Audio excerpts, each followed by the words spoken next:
Sunday mild comfortable cooking என்ன பண்ணேன்னு பார்க்கலாமா?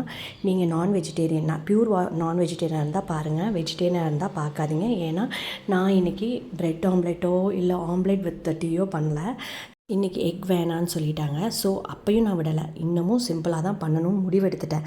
ஸோ நான் என்ன பண்ணேன்னா, சரி ஆட்டு ரத்த பொரியல் பண்ணலாம், அது ஒரு பவுலும் அதுக்கப்புறம் ஒரு டீயும் கொடுத்துடலான்னு சொல்லிவிட்டு எண்ணெய் காய வச்சு கடுகு உளுந்தம் பருப்பு போட்டு பச்சை மிளகா கருவேப்பிலை வெங்காயம் நிறையா போட்டேன். இன்றைக்கி சின்ன வெங்காயமும் யூஸ் பண்ணல, ஏன்னா எனக்கு நிறைய ரெஸ்ட் தேவைப்பட்டுச்சு இன்றைக்கி சண்டே அதுவுமா, அதனால்.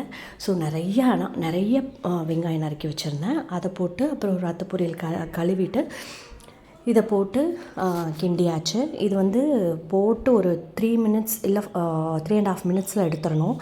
ஏன்னா ரொம்ப குக் பண்ணிங்கன்னா ரப்பரி ஆகிடும். ஒரு மாதிரி ஜூஸியாக இருக்கணும், கொஞ்சம் தண்ணியோடு இருக்கணும். இதுக்கு தண்ணி தொளிக்கணும்னு தேவையில்லை, ஆனால் நீங்கள் போடையிலேயே அது தண்ணி விட்டுட்டு அழகாக வந்துடும். ஓகே, காலை டிஃபன் முடிஞ்சிச்சா, அதோட ஒரு டீ குடிச்சு முடிச்சாச்சு.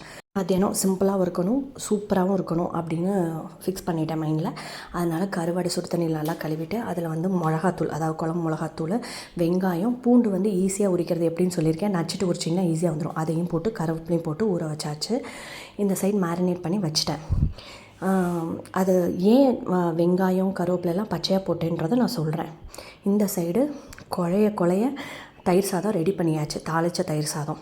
அப்புறம் கடாயில் சோம்பு சீரகம் கடுகு உளுந்து போட்டு வெங்காயம் போட்டு பச்சை மிளகாயும் போட்டு நல்லா வதக்கிட்டு ஒரு 3 தக்காளி குட்டி குட்டியாக சாப் பண்ணி வச்சுருக்கேன், அதையும் போட்டு வதக்கணும். உப்பு கொஞ்சம் கம்மியாக போடணும், ஏன்னா கருவாடில் உப்பு இருக்கும். ஸோ இது நல்லா அந்த தக்காளி நல்லா தொக்கு மாதிரி வரணும். ஏன்னா நம்ம கருவாடு தொக்கு தான் பண்ண போகிறோம், கொஞ்சம் செமி கிரேவியாக.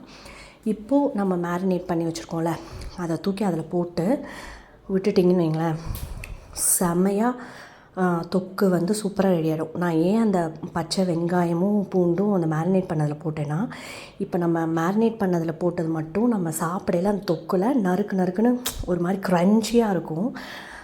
அதே மாதிரி பூண்டு முழுசாக வெந்தால் நல்லா இருக்காது, ஒரு மாதிரி முக்கால்வாசி வெந்தால் அந்த வாசனை கமன்னு இருக்கும் அந்த கருவாட்டுக்கு. ஸோ கருவாடு தொக்கு கமன்னு ரெடி ஆகிடுச்சு. ஸோ ரொம்ப சிம்பிளாக மைல்டாக தயிர் சாதமும் கருவாடு தொக்கும் வச்சு சூப்பராக சாப்பிட்டாச்சு. ஈவினிங் ரேஸ் கோர்ஸ்க்கு வாக்கிங் போகலான்னு பிளான் பண்ணி வச்சுருக்கேன். போயிட்டு நைட்டு தோசையும் தேங்காய் சட்னியும் தான் பண்ண போகிறேன்.